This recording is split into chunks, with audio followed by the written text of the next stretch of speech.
Well, I'm going to start by welcoming everybody. I hope you all had a great day. The past two meetings we spoke about forgiveness, and we were privileged to have Rabbi Gross talk at the two meetings ago. And some of the phrases that really jumped out at me was to when you forgive yourself, you learn more from your mistakes. And another one was give yourself credit for the good things you've done. So those things are things that I've thought about a lot the last couple weeks, and I find that that's very, very true. Um, the other thing she said that forgiveness is not condoning the person or his acts, and I find that very helpful in allowing me to, forgive. The last meeting, we talked about self-forgiveness. And, self-forgiveness is sometimes very difficult to do. I mean, we're so hard on ourselves. And so we had a really good discussion on that. Um, you know, I think Kathy said, that she tries to be so perfect. And, then you start playing the shame and blame game. Um, So I think self-compassion just takes time. You have to allow yourself to forgive yourself. And so that was a summary of what we talked about the last couple of meetings. But to start this meeting, I'm going to turn it over to Daryl. Thanks a lot, Gary. So Ed began the the invitation for this call with these words. When life delivers something other than what we expect, well, let me tell you, all I have to do is open my eyes and listen. And in my own life, in the world around us, life is delivering so much that we didn't expect.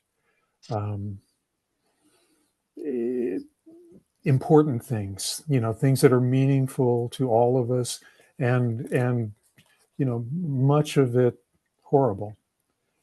And how do we hold it all?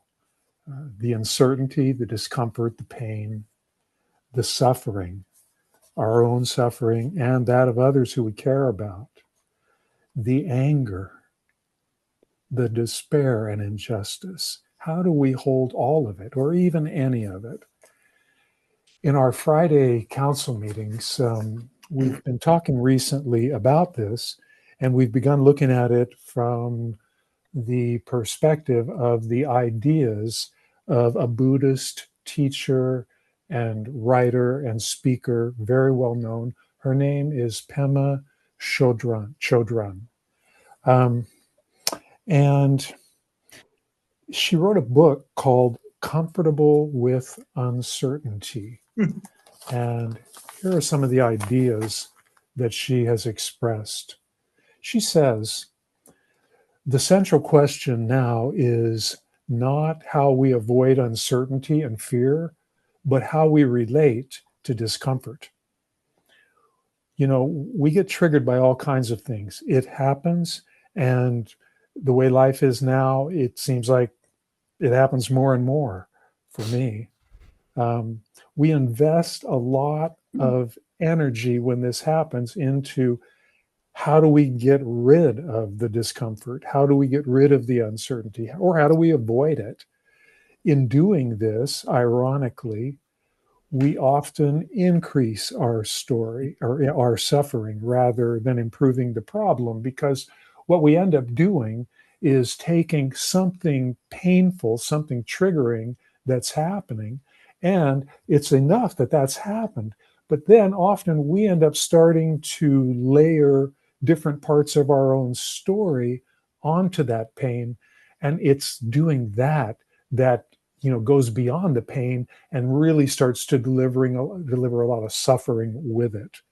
Um, she describes a process of, rather than trying to avoid it and investing time and energy in that, rather to try instead to become intimate with it. Intimate with it. Um, the process begins with recognize that we're feeling the pain, that we're feeling pain, we're feeling like we've been triggered, something feels out of whack. And often that starts with a physical feeling. Um, Often that physical feeling is a feeling of tightness or constriction somewhere in our body. She points out that there's real value in learning to notice these feelings, in doing so, in learning to notice when we've been triggered, when we're really off our game. Um, for me, I know when the way I tend to experience being triggered is I get this really strong tingling in the back of my neck, across the back of my shoulders, up at the back of my head, down my spine. That's become a trigger for me that, hey, I'm going down the wrong path here, with what I'm thinking about. Um, Once we've recognized that this is happening to us, then first the next step is we allow it. We don't try to say, hey, what's going on? It shouldn't be like this. Rather, we accept it. We get into agreement with it. Having done that, we can investigate it a little bit, even for just a few moments. What is it that I'm feeling? Is it pain? Is it something else? Where am I feeling it? Have I felt this before? Having done that, the last thing that we do, what she suggests, is to go to that spot and give it some unconditional love, befriend it. That's a hard thing for some people to do. And she says that, if we can't, if we just can't find a way to send that unconditional love to it, well, then at least touch it in some way physically. Just take your hand and put it on that part of your body. She talks about, the importance of gestures when there's no other way for us to communicate something. Um, and then, we give ourselves that love, and that takes us to the point where it's okay, return to reality. And what we're likely to find, she says, when we return to that reality, is that we have more equanimity and less suffering, than we might expect, considering what we're dealing with. Um, I looked at all of this and thought to myself, how great would it be if every one of us in our daily lives had or developed the ability to notice when something like this is happening, to notice it, to be with it, to send it some kind of love, um, and see the results in our lives. I think it would be a wonderful thing if any of us, at a moment's notice, when we're triggered, could kind of dial right into that process, and for a few moments pause what's going on, and get ourselves into the right place, for the right place to deal with it.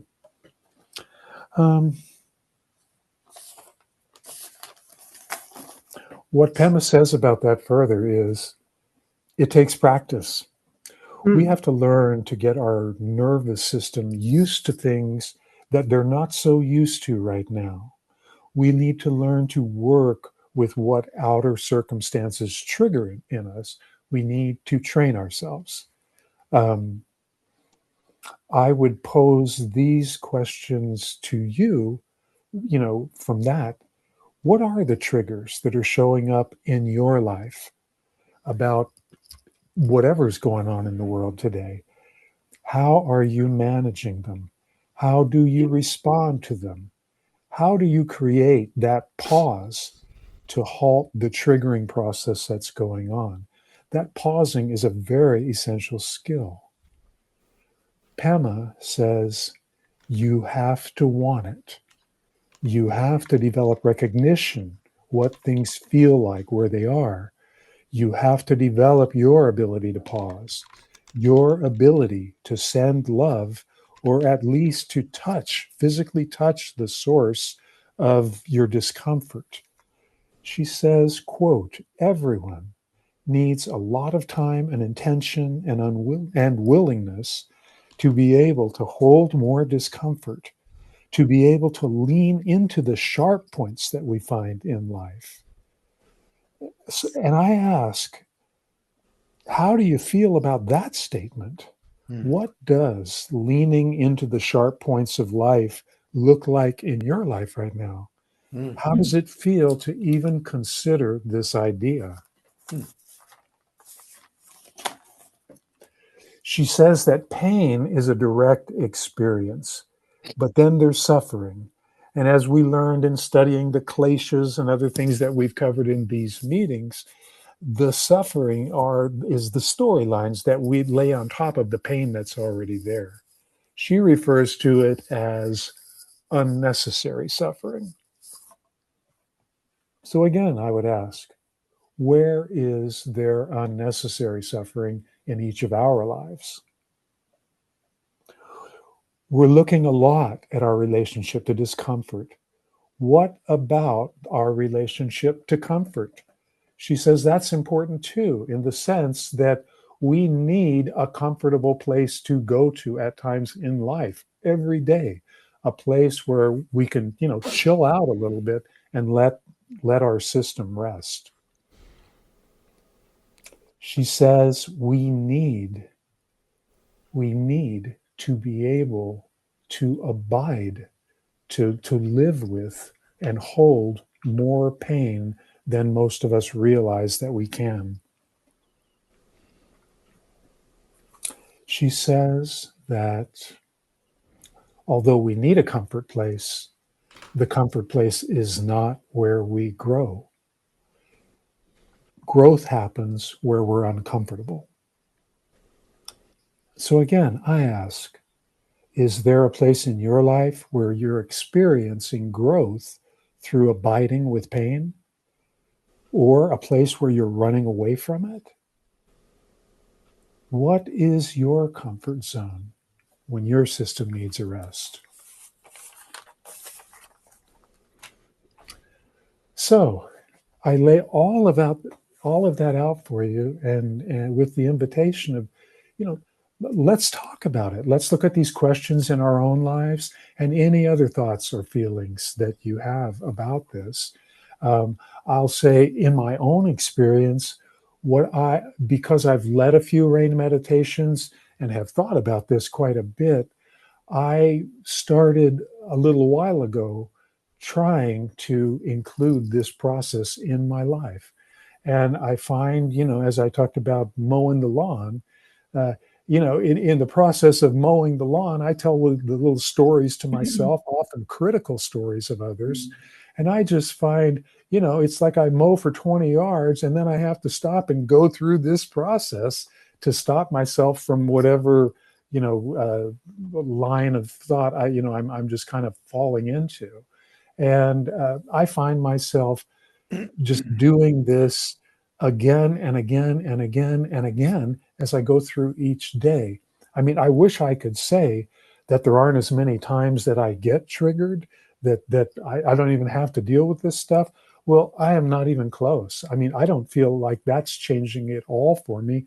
Maybe I'm getting triggered even more, but I'm I'm developing this ability to feel it when it happens, to feel it and stop and respect it and do the process. And I feel better about the living that I'm doing right now inside of that practice. Um, You so, know, what's it like for you guys? Can I respond to something? Because something you said um, kind of triggered a thought process of my own, and that is that I think that everyone is in a different place in this, and formulating a strategy is so personal. There are people who may be dealing with extreme situations that come up occasionally, and there may be people who are dealing with extreme situations that are present in their lives always, like it's something really big. Yeah. And there may be people who are just having an ordinary life, and there aren't extreme situations, but they are cognizant of their minds and what the process is. And how we deal with those different situations is going to be different. So I think it's very personal view of this thing to look at this and how you want to do it. My my approach to this has become, at this point in my life, very casual. I don't look at my moment to moment um, experience consciously. In other words, I don't say, well, what am I thinking now? What am I thinking now? What am I thinking now? As Hmm. someone might do. Uh, my life is pretty balanced. And what I do is when I find that something comes up that triggers me, then I deal with that. And that's Hmm. it. And my moment to moment experience of life is positive. So, but not everybody's in that place. Some people have a completely different experience. So all I'm saying is it's good to look at this as a very individual experience. Hey, Yeah, David, indeed. this is Howard. Yes. When you get triggered, is there a practice? I mean, I'm guessing that it depends on the triggering mechanism or whatever. But I'm curious, is there something that can maybe consistently bring to that works? Yes. I mean, yes and no. Let me answer that. When I get triggered, for example, we were in um, Honolulu this weekend. I live in a place that's extremely peaceful. I mean, traffic here means that you're stopped for a few minutes or you can't get out of your street too quickly. There may be five cars going by. So it takes a couple seconds to get out onto the highway, which the maximum speed is 50 miles an hour. You get off the plane in Honolulu, and all of a sudden you're in absolute chaos of a big city, driving in a car that, you know, is in constant danger. And that's a whole different experience in my everyday life. And this weekend was, oh my God, it's overwhelming for someone who's not used to it to be in a high traffic area. And it is a matter of finding directions, being lost, finding parking, people darting in and out, all of that. And so it's very easy to get triggered. If I'm conscious of it, going to what I'm experiencing in my body is very helpful to me. If I'm not conscious of it, I suffer. That's the difference. I, I think, uh, David, you hit on something that's really significant is that people who live in cities, their nervous systems are already set at a very, very high tonus. Their sympathetic nervous system is Mhm. already at a very high tonus, and so the the higher the tonus is, the more likely people are to be triggered physically and then also emotionally, psychically. And I think it's true. You're living in Hawaii, you know. it's just there's just so much more nature available to you. And I think one of the things that Pema talks about is the physical nature of triggering when you feel that, to begin to recognize it. So I know that's very true for me here in Washington, D.C. I walk outside and I'm triggered by the politics. I'm triggered by the Kennedy Center no longer being the Kennedy Center. I'm triggered by not just the danger that's present, but the radical changes in environment. And so Yes. to say, oh, I'm just going to be calm doesn't work. I need a practice. I need to do something daily to bring myself down off that intensity. Yeah, Yes. Jimmy, yeah, let me just say that I live in a similar but different environment where my level of tonicity is always at maximum amplitude and frequency. And while Pema says we need to hold more pain, I have found that to actually be somewhat destructive in my life because I've learned to hold so much pain that I tend to just keep working through it, just like I did as a periodontist and a dentist. And I've learned to just acknowledge the pain and I won't stop. And so I wind up, I guess, in a way, self-sabotaging, kind of, because I won't stop to let myself take the breath and slow down until I finish everything that's in front of me. Yesterday, I was in overwhelm and recognized that things kept coming at me. I couldn't let me do this, I'll stop, and then I'll do this, I'll stop. And I was sitting there going, I'm in overwhelm. And the next thought was, that's okay, keep going. I don't know. Sometimes for me, the concept of holding more pain, yeah, I've already learned to do that. I've learned to hold too much. Yeah. Except that maybe the concept shouldn't be holding the pain, but moving toward equanimity. Moving And into the moving the pain paradox. through, moving through the pain. Mm-hmm. So, I Mark, need may I ask you, some please, Mark, when you're caught up in that process that you just described, do you find that you're effective in dealing with, or you're just spinning, hoping that time will pass, and that's how you resolve it? No, I'm effective. I mean, I learned, even back in our program, critical thinking and problem solving skills. And by God, I'm going to focus and hone in and I am going to figure it out. Is there a toll on you then? What's the toll? Oh yeah, well, there is a cost and there is a payoff. But yeah, I mean, I can acknowledge what Pema says and David said it's all individual. I think the paradox is there are some people that actually need to hold more, and then some like me that need to figure out how to hold less.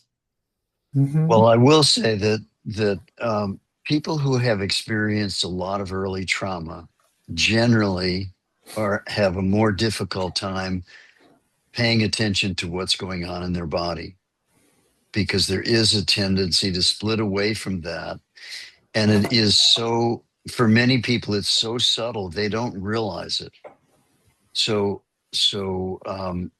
it takes patience, it takes diligence and some work to start to turn yourself back to see what you are actually feeling. What most of us pay attention to is emotions. And so we know we have emotions, but we are unwilling to find out what's actually going on where all this memory is stored in the body, this reactionary type of activity that we go through. So once we do that for a while, we become more comfortable with our body, become more comfortable with the fact that we've kind of abandoned ourselves in many ways. And I wanted to relate something that Daryl said about sending love to your body or to the part of your body where you notice something. A lot of people aren't in touch with the idea of love to their body, or even touching themselves can be difficult. If you just notice what's going on, that's a huge step for a lot of people. Just notice my stomach feels tight or my stomach feels numb, because So it is more than tightness or tension. It could it be numbness or pain. Excuse me, Judy, go ahead. No, it says one of the things also that Pema says, and David, I'm sure you know this from the practice, but almost everybody who feels triggered describes it as some form of tightness. For the most people who do have language around the emotional triggering will say, oh, it's a tightness, and different places of the body and different kinds of things, different kinds of triggers will show up in different places. But it's interesting that almost everybody says there's some form of contraction or tightness.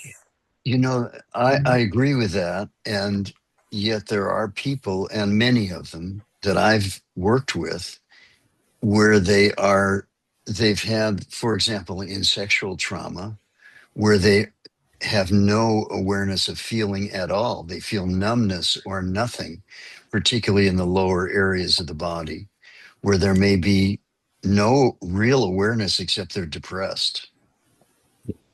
And then they lose sense of feeling completely.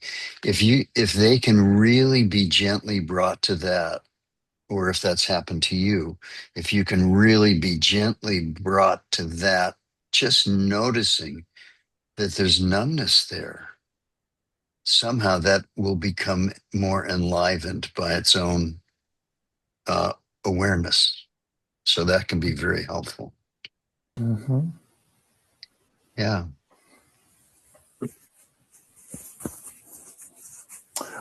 Here, you know, I want to say something about the connection to nature. I'm not sure exactly what I want to say about it, but I do want to say, I want to throw it in here that that connection to nature, walking on grass, touching a Yeah. tree. There's something to be said for the calming effect that that can provide. And I just want to throw that in. That's something that I'm trying to implement more in my life, as a way to keep myself balanced so that when I'm off balance, just getting on the grass and walking on a tree or walking on the grass and then or touching a tree can allow some kind of release to occur, which in the release, I find myself beginning to return myself to myself. Mm-hmm. And I think that's for me, that's the practice, keeping myself returned to me in the face of stuff that gets thrown at me that I'm not even that's yeah. So like Yeah. that. That's brilliant. I think there's, Howard, a great deal of scientific evidence that supports the sense that you have. There's a whole, it came out of Japan, but they call it forest bathing, that just being in nature begins to settle your nervous system so you have a greater parasympathetic response, Yeah. and it tones down the sympathetic heightened response. And I think everything that brings us back into balance in the nervous system is going to make us uh, move toward equanimity. And that's both in, your emotions, your physical self, all of those things will Mm-hmm. move I, toward balance. I think Ed had something to say. Oh, see, there you go, thinking again. Stop. Yeah. Sorry. Um, no, this is a wonderful thread of conversation here, in all of those things. I think there's maybe three things that keep getting pointed out. Um, and one of those things is awareness, whether you're aware of the fact that I feel nothing, or I feel like I'm going to throw up, or I'm numb in my legs, or I've got this terrible freaking headache, or yeah, like I can feel the strain in my neck, the tightness. Something's going on. Survival has taught me that I can't lose focus and I can't cry or despair, but my body, that neck gets tight, and it's like, okay, I can still push through. I can do the 14 things with Silberg and make them happen.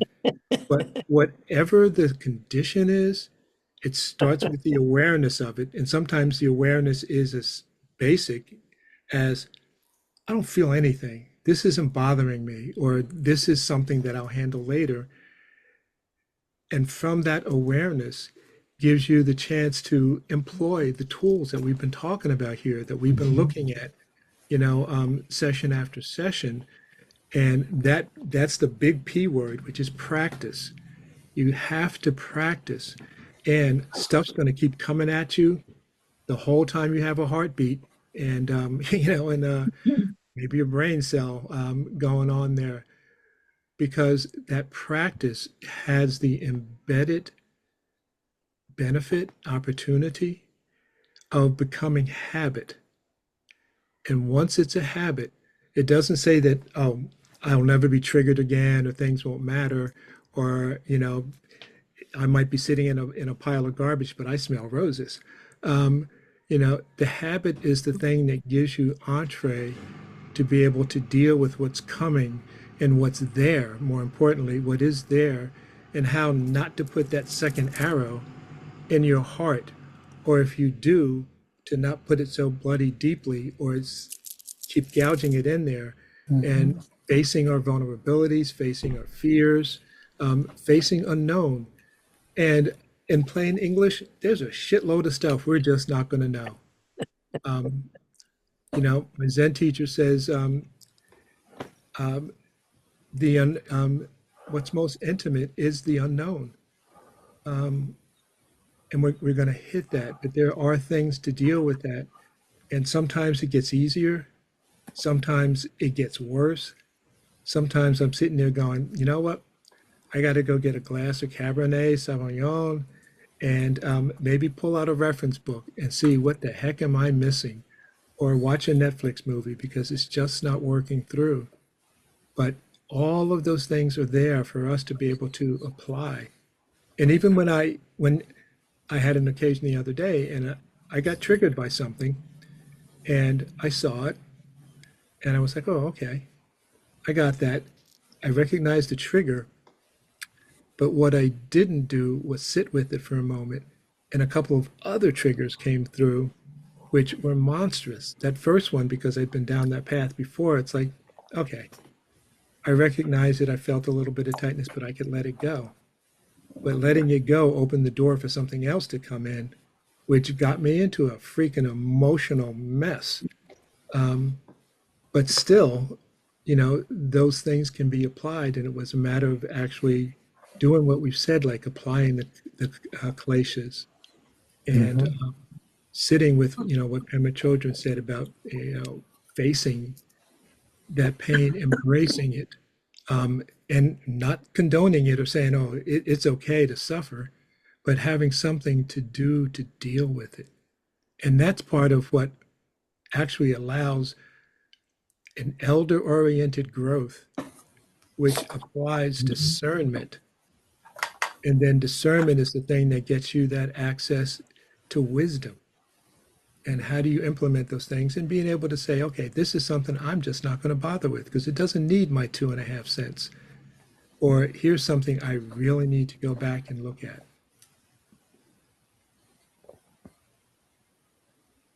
And that was all I was babbling about in my brain, David. Thank you for recognizing that. Wow. Spaghetti. Al dente, yeah, with meatballs. Babble on. So I That's think one of great. the things is, even though some things that trigger me are the same things over and over again, I can still get triggered by them despite the fact that I practice and I'm aware. Sure. But if it's big enough, or it's deep enough, or it's hurtful enough, I'm triggered. And in my case, it's color. And I see red first, and then I feel it in my shoulders. Wow. And I, even at this late date, have been known to say things I later regret. I know it doesn't happen to any of you, No, but I've never heard of that. out of my mouth comes something that I like. Who said that? Whose voice was that? And then I practice. I practice and practice. So I think that I'm probably not the only one, but I think we're kind of all there. It happens. It can be just that We've one. circled back to forgiveness. Well, I think that's part of Yeah. it. That's part Yeah. of bringing ourselves back to equanimity is, as Nadia said, and as Mark Silberg has said, it's the paradox. We have to be able to bring ourselves back to the paradox, hold ourselves responsible, and yet forgive ourselves. You know, I Be think one of the, aware, be sorry. aware, be in the body, but also be present in the world. Yeah. Yeah. I think one of the things Pema pointed to that struck me the most was the need for patience. It's like we're going somewhere that we're not going, or we think we're going somewhere where we're not going, that we're in such a rush. Mm. Yeah, that's Well, the big one. I think some of that is communication, right? Say more. But yeah. Somebody says something, you answer. Somebody says something, you answer, Oh yeah, and miscommunication. in this communication, there is miscommunication, misunderstanding. Yeah.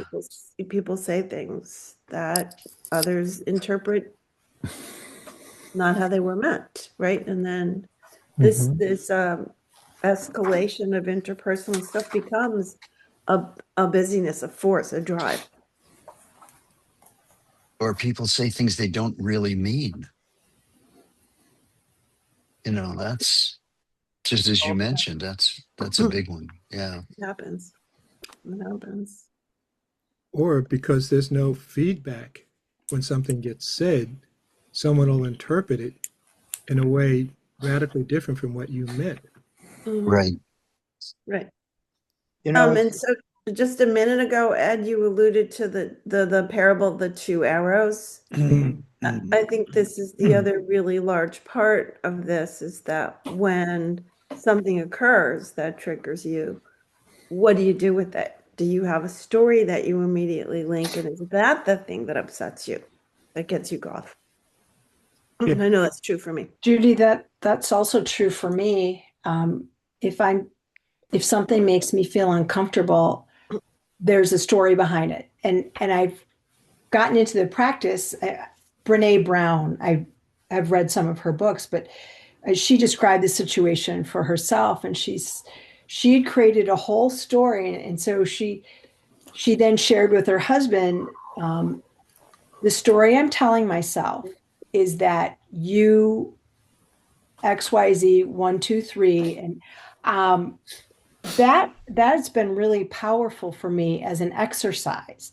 That when I'm uncomfortable, and it goes back to shame, blame, I deserve bad things to happen, or and so I've really for me I've been able to kind of step back and break it down into what story am I telling myself, and is that true, and is it substantiated, that kind of thing. That's helped me definitely quite a bit to at least stop and recognize what I'm doing, instead of just spiraling into shame and blame. I don't deserve, I'm not worthy, I need to check myself, all the additional stories, kind of on the same lines of what you just said, if that's the thread that you were speaking of.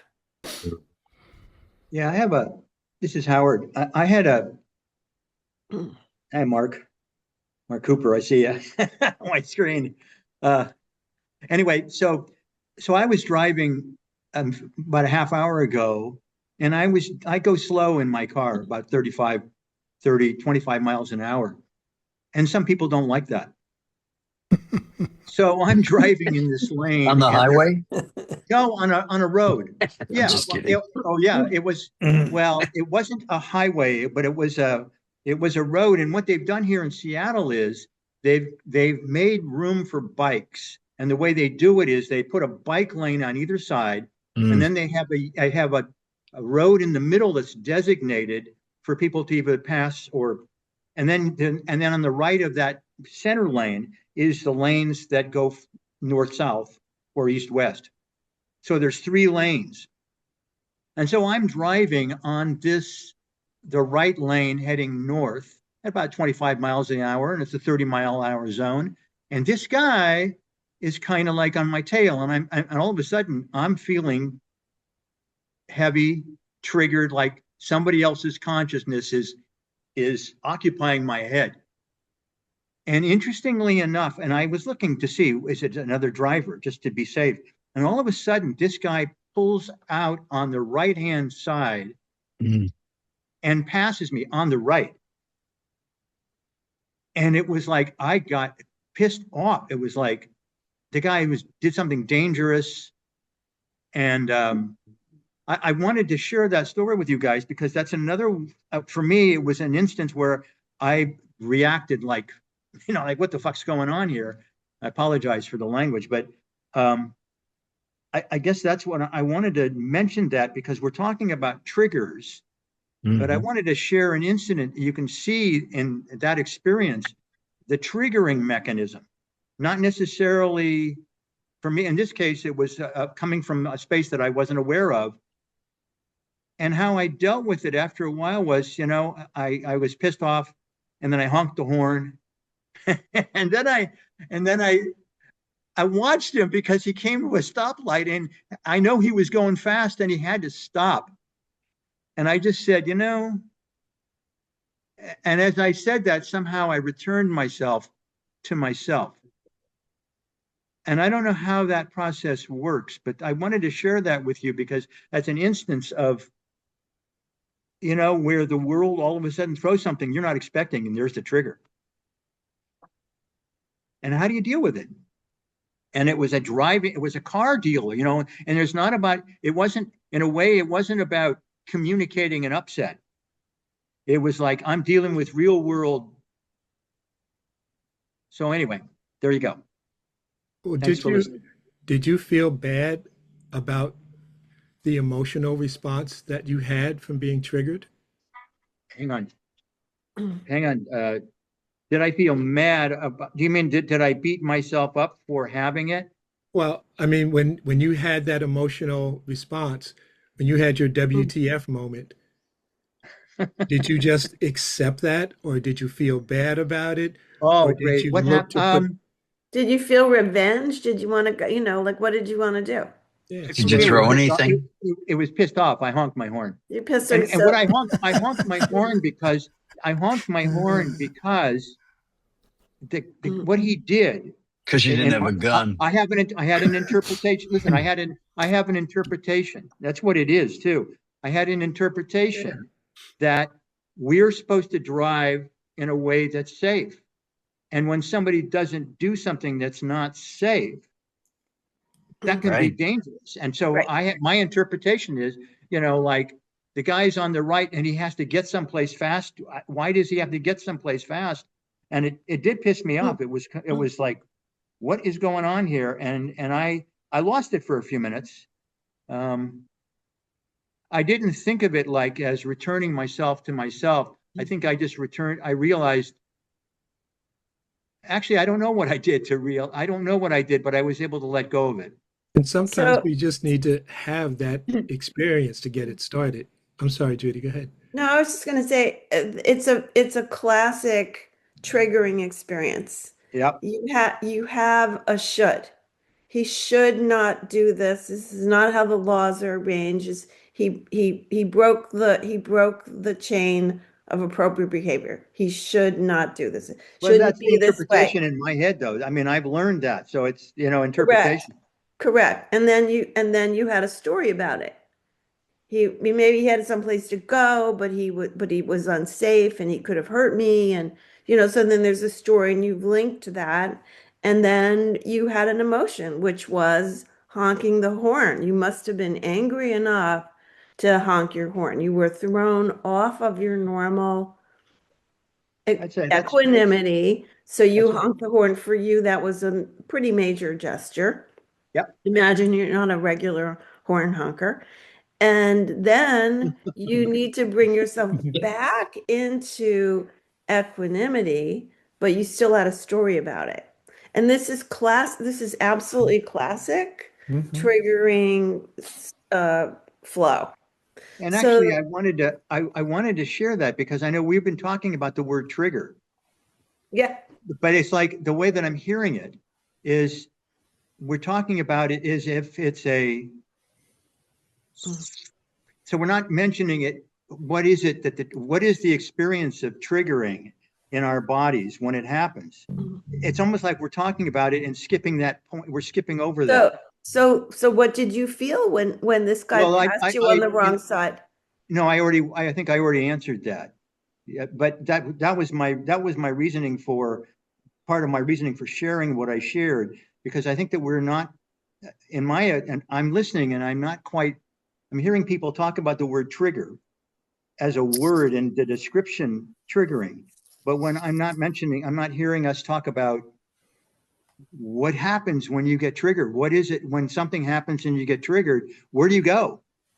And then what do you do when you go there? And then that's what you guys are talking about. You're talking about the practice. That's what I mentioned when I said, for me, it's like going back into nature. It is, how do I return myself back? We use the word equanimity. And something else that, Daryl said something about that. Premis Shogden said something about the growth comes from discomfort. Yeah. And there's something about that I've been playing around with the word expansion and how do I expand in the world as a person? And I'm just wondering if there's another way.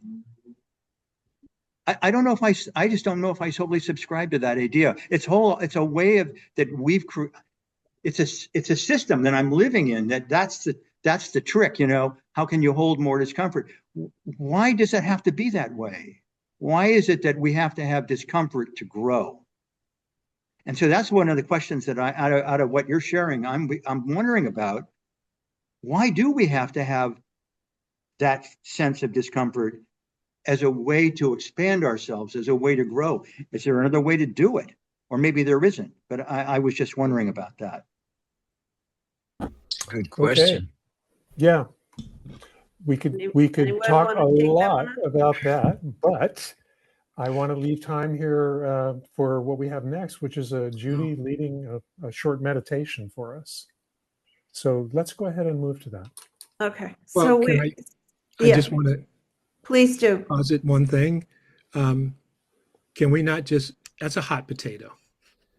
I don't think we want to just drop that. And maybe what we can look at for our next time is moving deeper into that conversation and see what we have, what everybody experiences, or what we don't know anything about for that. I agree. I think, Howard, it's a great question and we really I need to look agree. at it. It's a really good question. Somebody who with a Yeah. pencil, write it down. Well, this is being recorded. We have a recording. My number 2 pencil doesn't have an eraser anymore. Life took care of that. Yeah, Ed, I agree with you. I think it'd be great if we could, revisit this and take a deeper dive into it. I'm all for that. I agree. Yeah. Um, I wrote it I, down and we do have a recording. So yeah, I mean, I've had a very poignant experience of that in my own life that I can relate. Next time, let's tonight, Shooty, okay, so take us away. what was planned was to do a brief practice, a rain practice, and then to have Ed guide us through just how that falls on us. So I will try to do that with some quiet space here. So everybody just find yourself a good seat. Sit up so that your body is in attention. Find your sits bones. Bring your shoulders up to your ears. Take a deep breath in. Exhale and drop those shoulders. So get in touch a little bit with your shoulders. Move your head and neck around a little bit. Shake your hands to get into that you're feeling your body. And now close your eyes and tune in just for a moment to your breath, how your breath is right at this minute. Just quietly notice your breathing. And just notice where it is right at this moment. Is your breath in high up in your body? Is it in just your nostrils or your throat or your upper chest, or is it in your belly? Just where are you breathing? And can you feel your body and the breath together? And then, just as Howard said, find some little trigger that happened to you today, some little thing that pissed you off. Somebody said something, or you did something you mad about, mad at yourself, your significant other, your kid, in the car, in the grocery store, just something, and play it in your head like a movie. Go through the movie of this thing. What happened? So for Howard, the guy came up behind him on the right side. Just the movie of what it is. And when you see yourself at the place that's your stumbling block, just freeze frame there. Freeze frame. So what are you feeling now? Can you recognize the R from rain? Can you recognize what this emotion is? Was there something unexpected? Something that should not have been? Some way in which you were disrespected? Some way in which you did something you do not approve of? What is that? Just recognize it. If you can name it, that's great. And if you can't, that's fine too. And in your freeze frame now, just allow it to be. No blame, no shame. It just happened. There it is. Something happened. Not a good thing. We're allowing it. Just allow it to be. And check in with your breath. Is it different than when you did the freeze frame? And the next one is investigate. So just look at what it is that upset you. Do you have a story attached to it? Did you link something to it? Every time he says that to me, I get furious. Or I hate it when I do that. Or she always, or he always, or they shouldn't. investigate what is that? Is there a story that makes the circumstance bigger? Is there some way in which you are contributing to the upset? Where do you feel it in your body? Is there a particular place?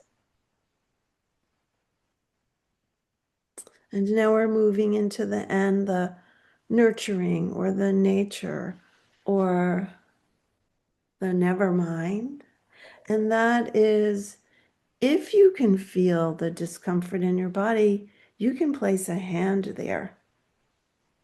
If you feel it in your chest or your forehead or your neck, and you can say, I'm human.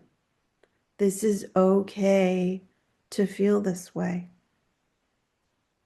I forgive myself. I forgive the other. I intend to return to equanimity. In what ways do I need to return myself to safety, to awareness, to forgiveness? Maybe I call up the concept of avidya. Maybe there's something I don't know. Maybe there's something I'm not seeing because of what I'm seeing. Perhaps I can look at this a different way. And now notice, are you breathing differently? Are you feeling differently about what happened? Is the freeze frame somehow softer? And you find some equanimity here. And just return to your breath, breathing in and breathing out.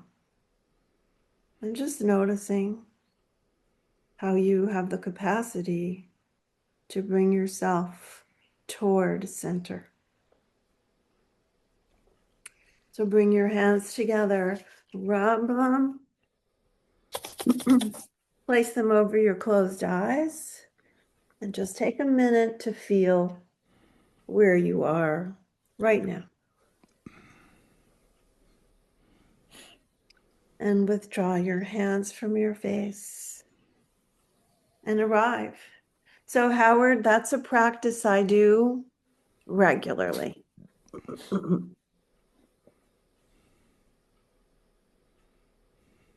Ed, up to you. Now I'm enjoying the results of that practice. I might just sit here and chill another hour in the Yeah, that rain. was really good. Yeah, that was beautiful. Thank you. And hopefully it resonated for everyone. So I am asking, how did you come out of that feeling slightly or significantly different from the inquiry conversation versus to this moment now? Did anybody experience a difference? Yeah, Joyce. definitely.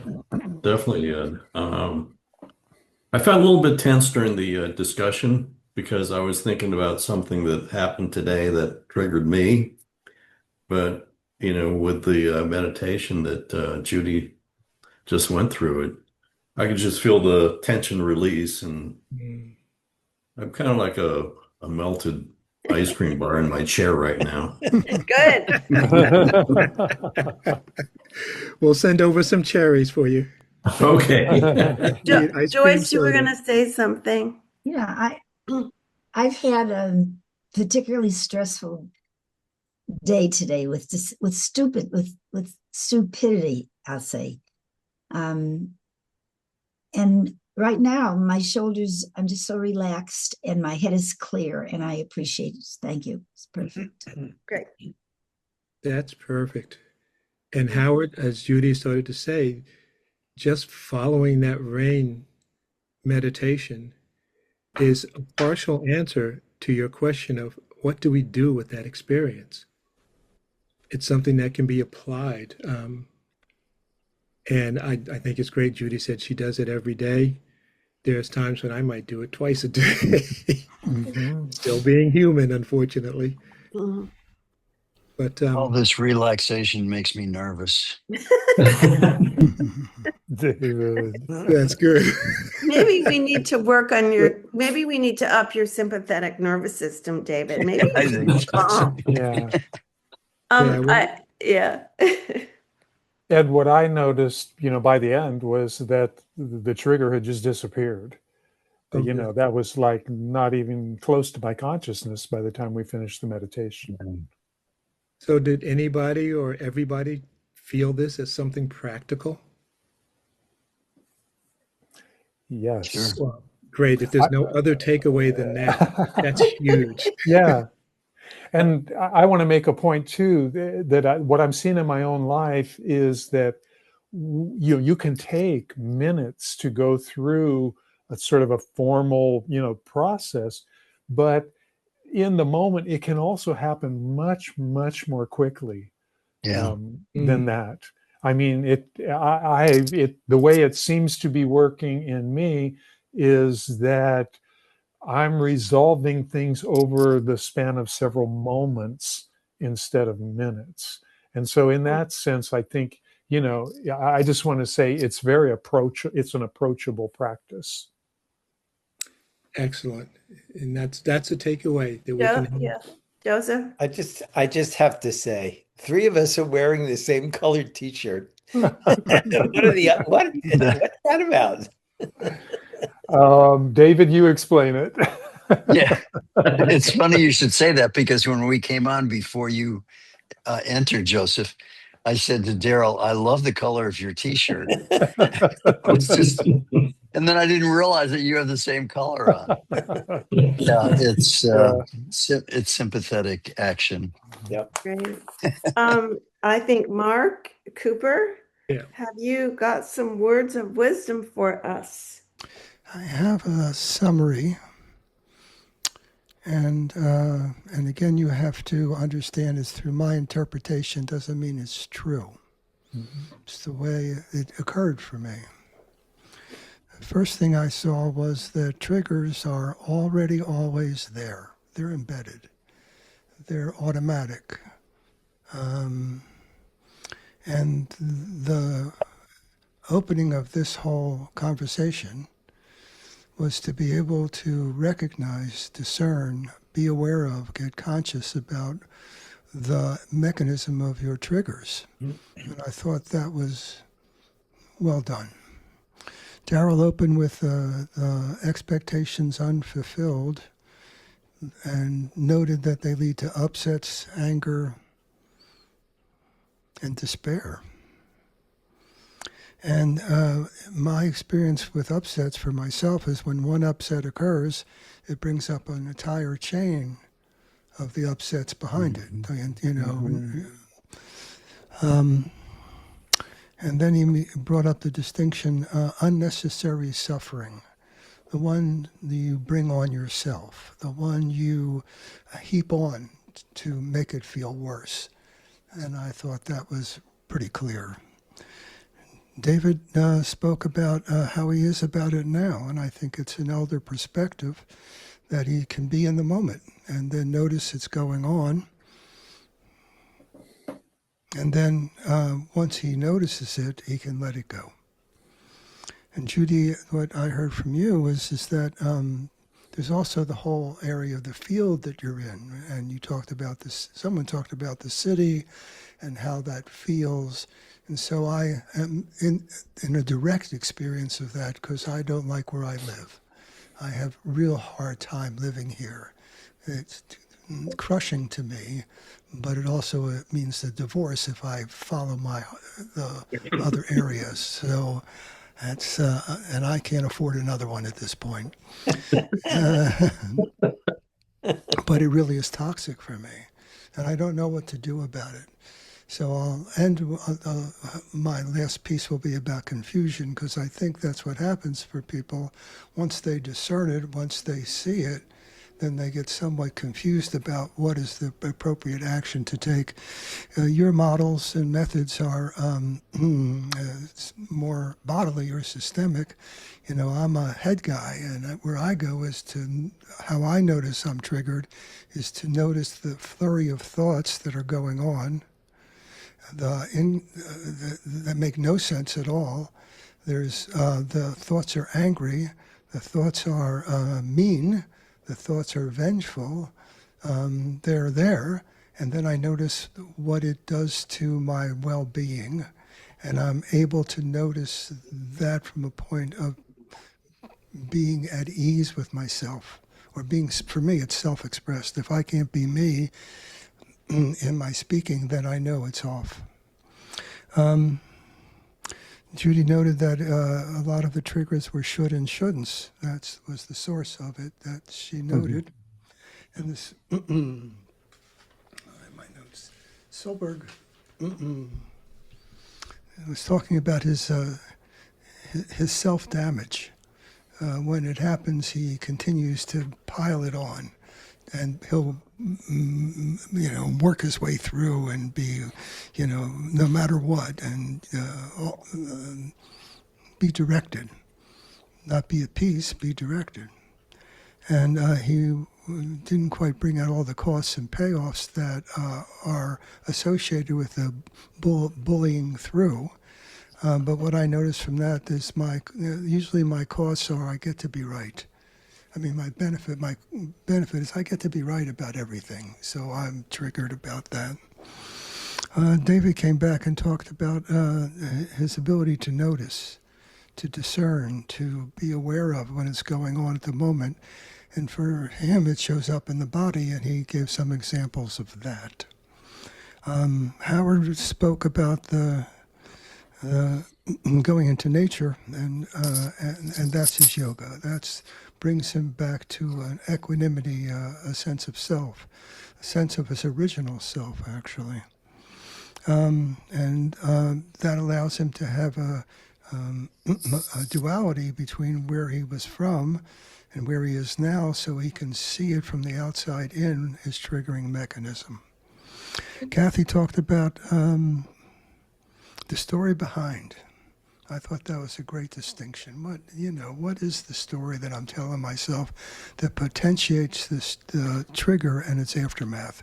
What is it I'm saying about myself? And she also noticed that it usually brings up an area where the self-critic becomes quite loud. I don't deserve, I'm not good enough, and the usual follow through with that. So that's what I saw of the call is that we're all triggered, and we all have a way. And then Judy did the incredible rain meditation to give you a practice, if that's a way for you to untrigger yourself. And I thought that's wonderful to have an untrigger. So that's what I discerned from the call. Beautiful. Okay. All right. Great summary. Thank you, Coop. Oh, you're welcome.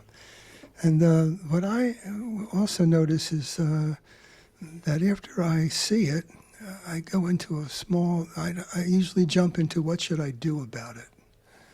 What should I do about it? And I don't know if that's the right place to go right away. Maybe, and Ed talked about being with it in a way that allows you to see it as a witness, to have some space about it, to have some, oh, there it is, and who am I when it's there? So there's a kind of contemplation that it allows, self-learning. I find that it usually ends up with some kind of confusion for me. What should I do? So I wanted to end the evening, if that's okay, with a couple quotes on confusion, because I think that would be helpful.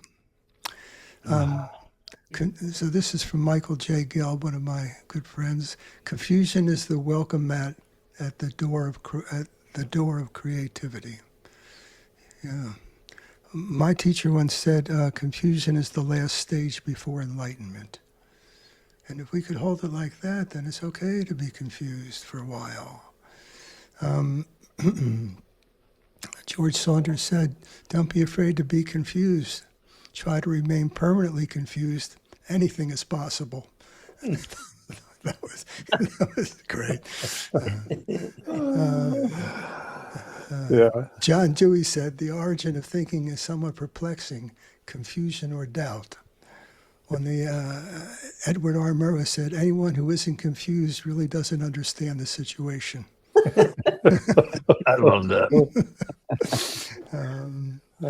Larry Leisner said, "If confusion leads to knowledge, then I must be a genius." Oh, And God. Those David are White, great. David White said, "Confusion is a necessary state of growth. It is the place where old certainties have dissolved and new understandings has not yet appeared." So thank you for this evening. It was really wonderful.